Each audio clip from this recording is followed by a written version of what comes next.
If you like what you're hearing, support me on Patreon. Just head to patreon.com/mtgbooks. Be very much appreciated.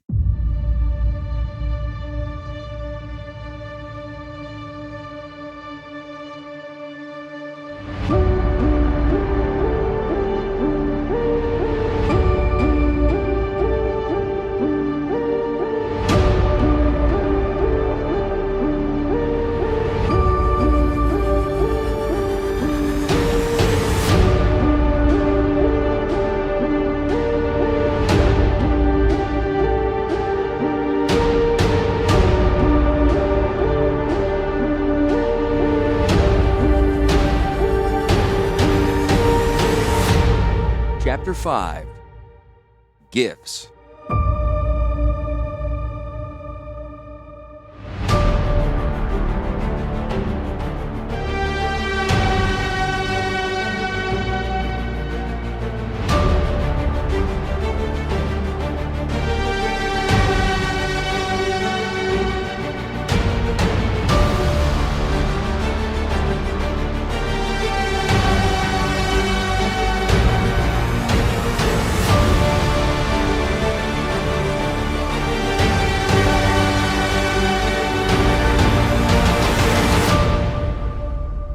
Belby relaxed in Bolnath's bed for an hour, and rose feeling stiff and a bit disoriented. A few seconds of concentration dispelled the cobwebs in her head. Some discreet servant had left a tray of soft cakes and wine for her refreshment in the outer chamber, but she didn't eat.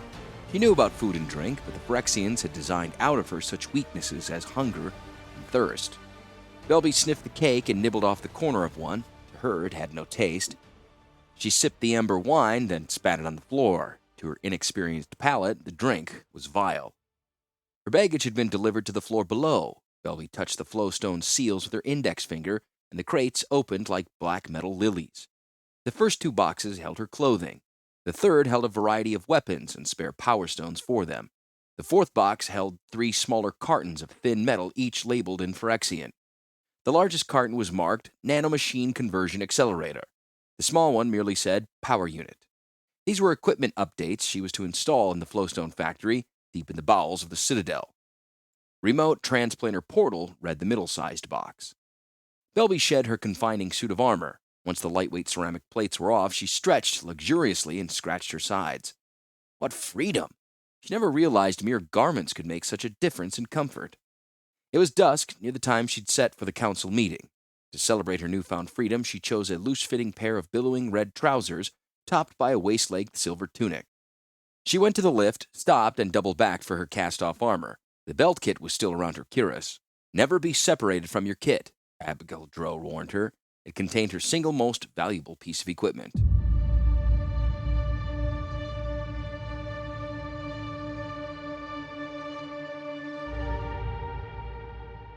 Dorian Ildal greeted her. He looked wan and worried. With him were 2 scribe machines set to take down every word of the meeting. They crouched on either side of Dorian's chair, looking like severed gray arms. Each of the Flowbot's 4 fingers were stained black with ink. The nail of each finger served as a nib, and all 4 fingers wrote at once, not only keeping minutes of the meeting, but making triplicate copies at the same time. Grevin was there, as tidy and groomed as he ever could be. Both men bowed when Belby entered the room. "Where's Krovax?" she asked. "I don't know," Dorian replied, gnawing his lip. "Shall I send someone to find him?" She considered the idea briefly and dismissed it. "No. He knows we're meeting at this hour. If he chooses to miss us, that's his choice."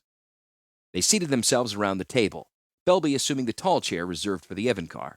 She first asked for an account of the stronghold's assets. Sweating, the Chamberlain wedged a monocle in his right eye and began to read from a lengthy scroll in a sing-song voice. So many retainers, so many courtiers, so many men-at-arms resided in the Citadel. They ate so much meat per day, so many loaves of bread, so many gallons of water, beer, and spirits. Belby listened attentively for the first half hour, but as Dorian drew a second scroll from a hamper that contained another 5, her mind began to wander. The doors flew open, revealing Krovax at the head of a band of soldiers. "You're late," Belby said. He saluted, rather than bowed. "Your Excellency set me to a considerable task. Did not wish to arrive with it incomplete." Grevin narrowed his eyes. The troops at Krovax's back were led by Nasser, and included all the senior sergeants in the garrison, an unusual selection of men. You're not allowed to bring armed troops into the Citadel. Only the Evankar rates a bodyguard, Grevin chided, glaring at the newcomers. Krovax strode in, a slight swagger in his step. These fellows? They're not armed. Her Excellency asked me to inspect the state of the garrison, and who better to ask than the men who lead them? The sergeants. Grevin leaned on the table and growled. You men are dismissed. The door closed behind the departing soldiers. Krovax took a seat opposite Grevin. He sat down without waiting for Belby's leave. Dorian gasped at his insolence. You sound distressed, Chamberlain, he remarked, folding his hands in his lap. Was it something you ate? No, just something you can't swallow, Grevin said. Dorian made to resume his monologue, but Belby stopped him. I will hear from Commander Grevin. The imposing commander spoke without notes. The captive, Urtai, was questioned by me for 83 minutes, he said. Is that all? Asked Krovax. No more was needed. Belby said, What did you learn? Until recently, he was a student at a school of magic run by one Baron. He was recruited from the school by Gerard Capuchin to accompany Capuchin to Rath for the purpose of rescuing the woman Sisse, a prisoner of Volrath's. The prisoner was freed? She asked. Grevin nodded curtly. I could have told you all that, Krovax said, bored. Grevin bristled. Belby held up her hand. The essence of a successful interrogation is not always what you're told, but how completely the prisoner gives up what he knows. Go on, Commander. It was Urtai's job to hold open the old valley portal, allowing Weatherlight to escape from Rath. His magical skills are considerable for one so young. He would tell you given the slightest chance. During Weatherlight's escape, he was thrown from the deck of Gerard's ship to Predator, where I captured him. Grevin put a tightly wound scroll on the table. This record contains every detail Urtai told me about Weatherlight and her crew. Construction, specifications, armament, everything. His enormous hands closed into fists. Soon I'll know that ship better than I know Predator. Next time, I will crush Weatherlight. Yes, next time, Krovax said. The refrain of the defeated. Without any warning words or grinding of teeth, Grevin reached across the table and grabbed Krovax by the throat. Krovax tore at Grevin's thick forearm with both hands. Slowly, he began to unlock the commander's powerful grip. Surprised, Grevin landed a smashing blow to the smaller man's nose. Krovax flew backward, skidding several feet on the polished floor. Your Excellency, do something, Dorian cried. Belby leaned back in the Evankar's chair. I am doing something. Grevin advanced, kicking Krovax's overturned chair out of the way. The would-be Evankar was quickly on his feet, ignoring the blood streaming from his busted nose. His hand flashed to his armpit, and out came a short dagger. At this point, Belby said firmly, No blades, Krovax. He shrugged and tossed the weapon aside. Grevin threw two heavy punches, left-hand fist, then right. They met only air. Krovax ducked under the bigger man's reach and kicked Grevin hard in the gut. It was like kicking a tree trunk. Krovax, concern showing in his face for the first time, sprang away, avoiding his foe's massive fists. Little unfair, don't you think? Krovax panted, circling nearer to Belby. Why do you imagine combat has to be fair? She replied. Snarling, Grevin snatched up an empty chair and flung it at his evasive enemy. Krovax leaped impressively, dodging the flying furniture. He executed a whirling kick that connected solidly with Grevin's jaw, snapping the warrior's head back. Grevin shook off the blow and climbed on the table, forcing Krovax to give ground. Dorian whimpered and went to the huddle behind Belby. Her boredom had disappeared. She watched, fascinated, as the two men fought around the room. Krovax wily and agile, Grevin impossibly strong and resilient. When one or the other connected, the impact sent a hot, fleeting pain through her. It wasn't like the pain she felt when Abigail Drow inserted the lens into her chest. The sensation left a warm feeling in her face and belly. She found herself wanting Grevin to hit Krovax again. That surprised her. What difference did it make to her who won? A rake from the ring on Krovax's left hand opened Grevin's scarred scalp, and the commander began howling with unconfined rage. He moved with a speed astonishing in so large a man, hemming his opponent into the doorway. Krovax stepped in, pummeling Grevin's throat and face with blows. He paid for his timidity. Grevin's backhand sent him crashing against the closed doors. Why don't you command the Flowstone to save you? Grevin sneered. Belby was wondering the same thing. Krovax had been given enough psionic ability to control the nanomachines in a rudimentary way. He could have tripped Grevin with the floor or raised a shield like she'd heard he had done in the dream halls. Why didn't he? Grevin took the stunned man by the wrist. He intended to wrench Krovax's arm out of its socket, but even as he steeled himself for the effort, a low, unnatural laugh filled the council chamber. Krovax raised his head. His eyes blazed with unfathomable mirth. Do your worst, savage. This is the last time you'll ever lay hands on me. In the time it took Grevin to draw his next breath, he understood what Krovax meant. The control rod in his spine awakened and began to shriek, pouring torrents of pain through every square inch of his body. Racked with agony, he released Krovax. Belby could see the livid implant between Grevin's shoulder blades. To her enhanced eyes, the rod glowed with excess power that the Phyrexian mechanism converted to unendurable pain. She shivered. Her mouth went dry. Krovax wiped the blood from his lips. Strike me down, Grevin. I'm right here. Grevin's knees buckled. He clawed at the rod, which he couldn't even reach due to the massive width of his own shoulders. Krovax lifted a foot and lightly pushed Grevin's chest. The huge warrior toppled backward. Lights, scrolls, and chairs were upset by the force of Grevin's fall. This is just a taste, Krovax said. When I am Evankar, you lick my boots every morning, or know my displeasure. Belby came up behind him. Krovax's control of the spinal rod was not without effort. Sweat stood out on his face and neck and ripped from his elbows. He trembled violently from exertion or excitement. She couldn't tell. Belby put a hand on Krovax's shoulder. His skin burned feverishly. You've made your point, she said. Have I? Commander Grevin is a valued member of our forces. Do not want him damaged. Krovax went back to the council table and set his chair upright again. Once he was seated, he visibly relaxed. Grevin let out a long gust of breath and ceased writhing. Proclaim me Evankar, Krovax said in a low voice. I have command of the Flowstone. I've just demonstrated my ability to affect control rods. What more proof do you need? Discharge your commission and name me governor. Belby went silently to her chair. Dorian was still peeking out from behind it. When she stood aside waiting, the Chamberlain sheepishly resumed his seat. Well? Said Krovax.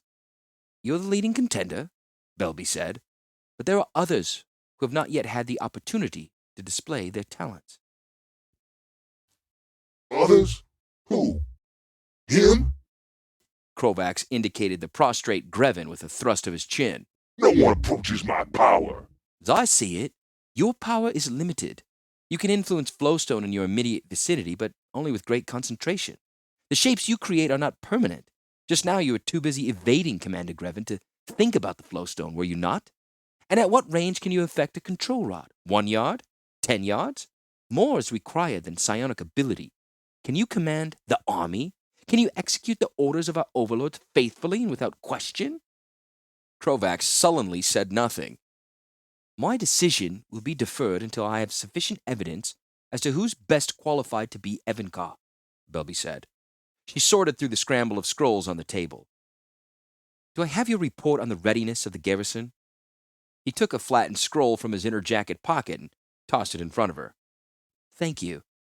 Briefly, what is your estimate of the military situation? Several long seconds passed before Krovax replied. The stronghold garrison is in disarray. They're afraid the rebels are equipped with airships, and they know Rath has left them in the lurch. The rebels think they won a victory because some of them penetrated the citadel and escaped with their lives. They'll be full of bluster and confidence and will no doubt be planning new raids. She opened the squashed scroll Krovax tossed at her. What do you recommend? Attack without delay. Belby and Dorian exchanged looks. Are you certain, my lord? Asked the Chamberlain. It's the course of action the rebels least expect. Belby read Krovax's report in 7 seconds flat. How will you do it? I'll form a hard-hitting force, the cream of the garrison, he said, warming to the subject. NASA tells me Rath had agents among the rebels who provided maps of the Skyshroud Forest.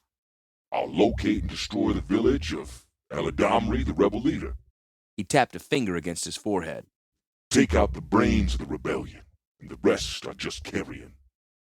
Belby quickly rolled Krovax's scroll closed. How many troops will you need? 10,000 should do it. What support? Supplies? I'll take an equal number of Morgs along as porters, he said. No pack animals or clumsy machines who move fast and strike hard. He struck the tabletop with a scratched and bleeding fist. You have leave to try, Krovax. He stood and saluted. I'll bring you Eldamari's head in a basket. Belby blinked several times. Why would I want his head in any container? Krovax limped from the room, smirking. He'd taken some punishment, couldn't quite manage the swagger he'd come in with. On his way out, he deliberately stepped over Grevin, still supine with remembered pain. After the doors closed behind him, Belby called out, What do you think of Krovax's plan? Grevin, white as death, crawled to a chair. Eldamari will do what I could not, he said hoarsely. The emissary and the chamberlain looked blank. He will kill Krovax. Unfortunately, he may also kill the best part of my army.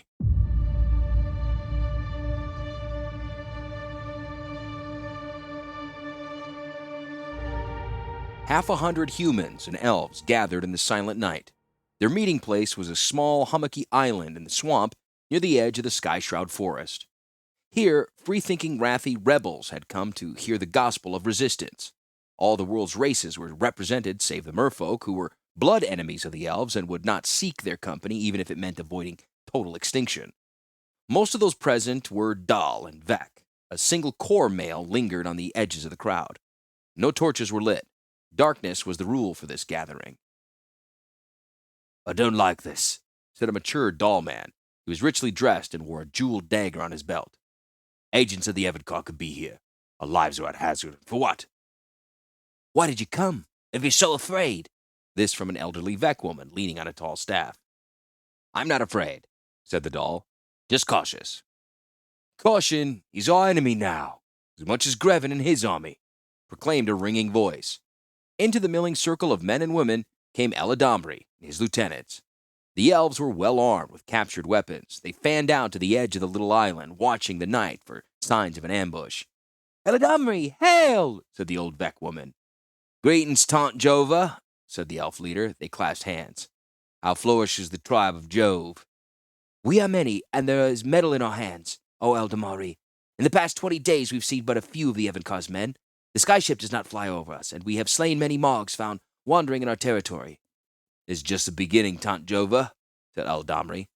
As we grow stronger, you'll see fewer and fewer soldiers on the plain and in the air. The rich Dal harumphed. Eldamri turned to him. Skeptical, Dorset? Yes, I'm skeptical. A raid is not a campaign. All winning campaigns should start with a victory, said Galen, Eldamri's friend and second in command.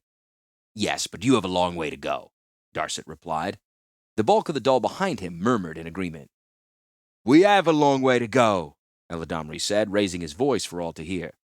The time has passed when my people alone could resist a stronghold with any hope but survival. Now's a chance for victory, for the overthrow of the Evankar and its tyranny. We must forge an alliance of all free people on Rath to fight the Evankar and its forces. Only then can we be truly free. A pretty speech, Dorset said, but speeches won't beat Volrath's army. We'll build our own army, Galen countered. What about the airship? If we openly revolt, Grevin Ilvac and Predator will come and destroy us, said Tant Jova. Mention of the terrible commander and his flying warship provoked a fresh round of unsettled muttering. Galen tried to calm the Dal and Vek leaders, but they were plainly afraid of arousing the wrath of Grevin. Dorset raised his voice over the noise. Already those in Dal and the stronghold resisted the Evankar have vanished. Lady Takara, my cousin Sturba. The lone core had gradually circled into the crowd until he was close to the elves. He caught Eldamari's eye. I don't know you, friend. Who are you? Huda, he said in his odd lisping way. Of the Fifths of Life. All comment ceased. The Fishers of Life were a tribe that lived near the summit of the stronghold itself. No one knew the peaks as well as they. It was rumored the Fishers of Life even had access to the inner crater through secret fissures in the flowstone. Speak, said Eldamri. Tell us your mind, Huda. The whiskered, cat-like core shoved his face close to the elf chieftains. Volrath, if no more, he said. 4 full seconds went by, then the assembly burst into spontaneous cheer. Eldamri alone frowned. How do you know this? He asked. We know, The fishes of life see into the stronghold, as you see into the water beneath your village. Rath left Rath on the other flying ship, the one pursued by Grevin Ilvek. Galen excitedly rattled his sword in its scabbard. If this is so, our task is half done. There's more, said Fura. Grevin's flying ship lies in ruins atop the citadel. I myself have seen it there. Without Predator, the Evankar's troops have no long-range reconnaissance and no ability to strike at great distances from their base in the stronghold. There were small outposts stationed here and there on the plain, but without the airship, they would be easy targets for Eldamri's raiders. Everyone began talking at once. Fura's news changed the Dal and Vec leaders from cautious conspirators to fiery revolutionaries. Some actually wanted to storm the stronghold at once. I want Grevin Ilvek's blood, Taunt Jova said darkly, for all the members of my clan who perished at his hands. Wait! Be still! Eldamri barked. No offense to you, Honorable Fura, but we must be sure of news of such importance. Galen, I want confirmation of what the course says. Is Volrath gone? Is the airship out of action? The young elf nodded. It shall be done, Eldamri. He immediately sprinted into the night to carry out his orders. This changes things, Eldamri said gravely. We have an opportunity to strike a blow for freedom. In time, a new Evankar will be chosen by the overlords. Maybe happening even now. Before the enemy can reorganize, we must strike. If the leaders of the Free Dal and Vec pledge their support and send warriors to fight with us, I'll take every royal outpost between the stronghold and the Skyshroud Forest. Taunt Jova whistled through her gapped teeth. There must be 30 outposts in the territory you described, she said. How many warriors would you need to do such a thing? As many as I can get, my friend. Where will you attack first? Asked Darset.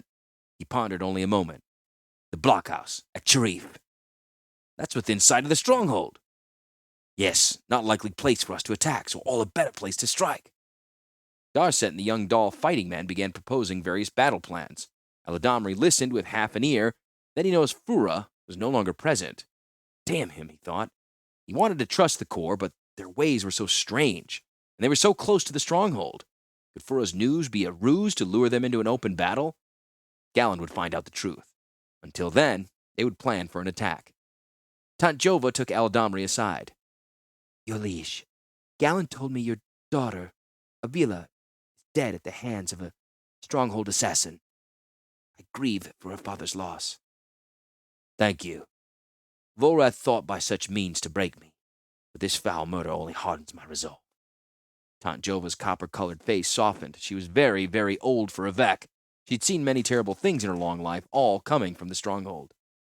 I'll make a pact with you, O Eldamari, she said. We shall never submit to the Evankar, never cease to fight his forces, and never put down our swords until Grevin Ilvek and all his minions have paid the price for justice. Eldamri grasped her ancient hand. No words were spoken, but even faced with death, neither would break their solemn bond.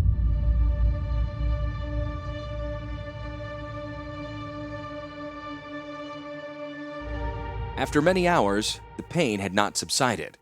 His mind flickered in and out, seeking a place to hide from the terror. Solace was brief because his body would not let his mind go. Tormented by thirst, Urtai crawled across the floor of his cell to the flowstone spigot mounted high on the wall. The warders had teased him, pantomiming that Urtai had to speak to the spigot in order to get water from it. So he crawled from the filthy pallet in which Grevin's Moggs had thrown him, crawled despite the burns on his legs and chest, despite the fact that most of his fingers were broken. "Ah," was as close to the word water he could manage.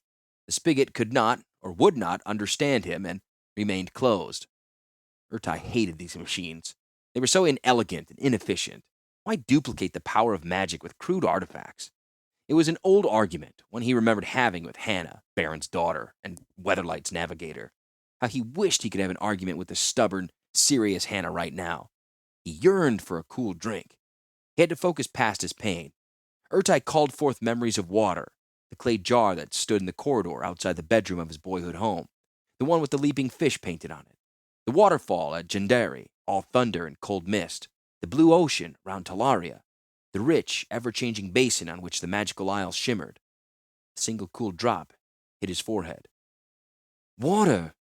Water! Water!" he shouted with his mind. A trickle rewarded his effort, but no more. What little liquid felt moistened his parched lips, and he croaked. Water. The spigot opened with a gush. Eagerly, Urtai gulped at the silver stream. It had a hard mineral taste, but at that moment it was finer than any rare vintage. Enough, said a voice. The flow stopped. He wiped his eyes and discovered he wasn't alone. The green-freckled girl, the emissary, was standing inside the cell door watching him. You flood the room, she said, pointing to the spreading puddle on the floor. Licking his lips, Urtai rasped, I have nothing to say.